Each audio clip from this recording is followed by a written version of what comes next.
I can't do this anymore. Collins, what's happening? Please, just let me go. Why is she out here alone? Adrian's breath caught as he watched from the shadows, the cold night pressing in.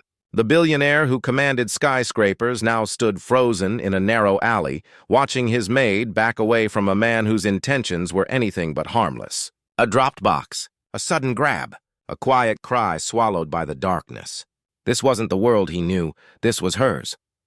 And he was witnessing a truth money had never shown him. What he discovered next would shatter everything he believed about privilege. Sacrifice and real wealth in the night, he followed his maid. Welcome. Story lovers, where are you watching from? Hit the like button and drop your city name in the comments so we can see how far our story travels. He was the kind of man people noticed the moment he entered a room, not because of noise or arrogance, but because wealth has a way of announcing itself long before a person speaks. Adrian Caldwell lived in a world built on privilege, penthouse views, private elevators, and a schedule managed by more assistants than most families had members. His days moved with a predictable rhythm, boardrooms filled with polished tables, quiet nods of respect, and decisions that shifted entire markets. Power surrounded him like a second skin. But beneath all that shine was something colder. Distance. A distance he never questioned. Adrian had spent years believing he understood the world simply because he controlled so much of it. He didn't see the small things. He didn't see the people who kept his life running smoothly. And among those unseen faces was Evelyn, the maid who arrived every morning before sunrise and left quietly before dusk. To Adrian, she blended into the routine, efficient, quiet, reliable. He knew nothing of her life beyond the uniform she wore and the paycheck he signed. She moved through his mansion like a soft breeze, tidying, polishing, organizing, disappearing. She offered polite greetings. He offered polite nods. Their interactions never went beyond necessity. Yet recently, something had begun to shift, almost imperceptibly. Adrian noticed Evelyn leaving faster than usual, her steps hurried, her eyes tired yet determined. Some evenings, she slipped out with bags far heavier than the tasks she'd completed could explain. There were moments when she paused at the gate, looking back with an expression he couldn't read. Contemplation, maybe even worry. He brushed it off at first. Her life outside his home wasn't his concern, but that quiet curiosity began tugging at him more each day. It wasn't suspicion, just a faint pull toward understanding. Someone he'd never bothered to truly see. What Adrian didn't realize was that this small curiosity marked the first crack in the polished world he believed he knew. Something was unfolding just beyond the borders of his privilege, and soon he would cross into it. And once he did, nothing about his life or hers would ever look the same. Adrian didn't set out to follow Evelyn. Not at first. It began with small observations, details that didn't fit the tidy image of a woman who spent her days polishing chandeliers and folding linen. One afternoon, as he reviewed reports in his study, he caught sight of her through the window. Evelyn was leaving earlier than usual, clutching 2 oversized grocery bags that sagged with weight. Her posture dipped under the load, yet her pace quickened with purpose. Something inside him stirred, an instinct he couldn't explain. The next day, it happened again. Different bags, same urgency.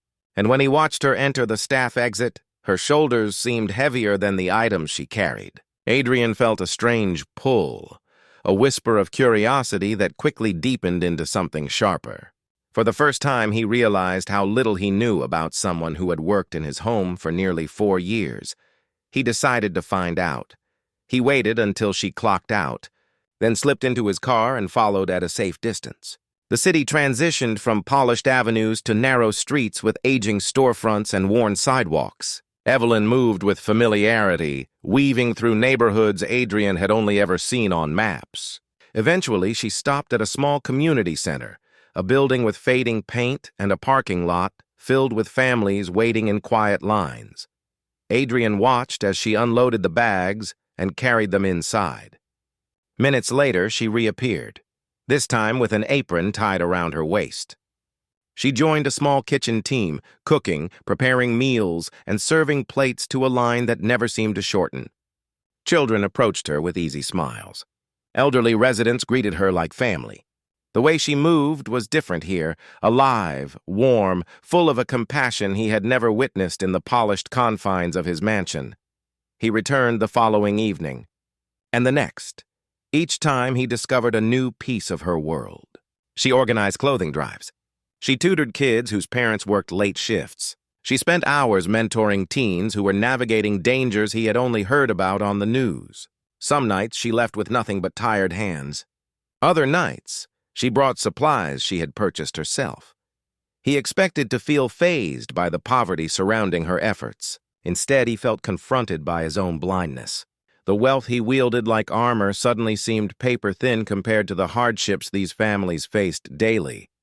But the moment that shook him most happened on a cold Friday evening.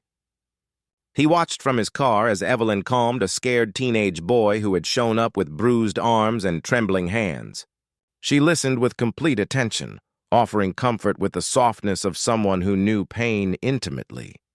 When she wrapped a blanket around the boy's shoulders, Adrian felt something crack. Guilt, realization, maybe both. He had never seen courage like hers. Not in boardrooms, not in investors, not in the influential people he spent his life admiring, but as he watched her walk back inside, something else crept into the moment, something darker. A man stood in the shadows behind the building. Watching Evelyn with an expression Adrian couldn't ignore, a tightening in his chest told him this wasn't just about curiosity anymore. Something was coming, and he wasn't sure Evelyn knew it. On the fourth night, Adrian followed Evelyn. The air felt heavier, as if the city itself sensed what was coming. He parked across from the community center, expecting to see her usual routine of service and quiet kindness. But instead, he saw that same man from the shadows again, closer this time, pacing with agitation, his eyes tracking Evelyn's every movement. Something about his stare was sharp, cold, and unmistakably threatening. Adrian stepped out of his car, unsure of what he planned to do. He had spent his life solving problems with money, influence, or delegation. But none of those tools mattered in the dim glow of the streetlights. Evelyn walked toward the back exit with a box of donated supplies, unaware of the danger closing in behind her. The man moved fast. Adrian's heartbeat pounded as he crossed the street, the rhythm echoing in his ears. By the time Evelyn reached the alley, the man blocked her path, speaking with a voice low enough for only her to hear. But the tension was visible even from where Adrian stood. He saw Evelyn take a step back, clutching the box to her chest. Fear flickered across her face. Then the man reached for her arm. In that instant, Adrian's world snapped out of its detached orbit. Privilege, wealth, power, none of it mattered. Only the truth staring him in the face. Evelyn had been navigating dangers he had never imagined. Yet she still chose kindness every day. He lunged forward, but he was already too late. The box slipped from Evelyn's hands, crashing to the ground as a shout split the night. "Dear audience, where are you watching from? Drop your city name in the comments." The shout echoed through the alley, sharp enough to freeze all three of them where they stood. Volunteers from the community center rushed out, drawn by the noise. The man stepped back, startled, and before he could slip away, two staff members confronted him. Under the pressure of witnesses, he retreated into the darkness, muttering threats that dissolved into the night. Evelyn stood still, trembling, not from weakness, but from the adrenaline of a danger she had faced too many times before. Adrian approached her slowly, unsure if his presence helped or complicated the moment. For the first time, she looked at him not as an employer, but as a man who had seen a piece of her world, one she had never intended to reveal. Back inside the center, as volunteers checked on her, Adrian walked the quiet halls lined with posters about food drives, youth mentorship, and community safety.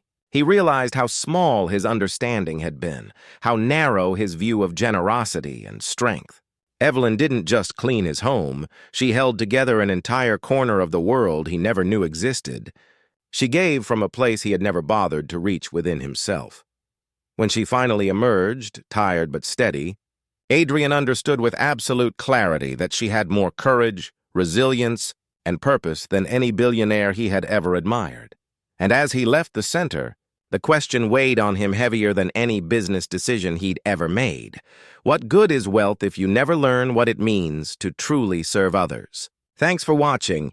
If this story moved you, share it with someone who needs to hear it.